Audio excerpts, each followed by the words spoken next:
se pravi, razumevanje elementov naše komunikaciji, standardnih vzorcev, kako komuniciramo to, naprimer, ko nekoga hočemo nadvladati ali pa ko zamrznemo, ko se podredimo, ko zbežimo stran, ko se umaknemo, razumevanje funkcionalnosti žučnega sistema. In osnova tega pristopa so v bistvu 3 veščine, 3 stebri. Eno je poslušanje, se pravi to empatično poslušanje, kako lahko jaz prisluhnem nekemu človeku iz različnih zornih kotov, da ne poslušam samo besede,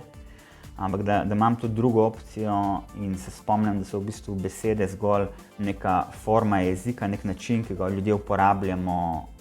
ko želimo komunicirati neke potrebe. Se pravi, vsak komunikacijski odziv je poskus zadovoljevanja potreb,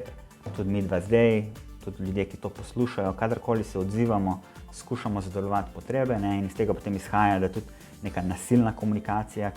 v smislu nekega obtoževanja, ukrivljanja, groženj, je nek tragičen poskus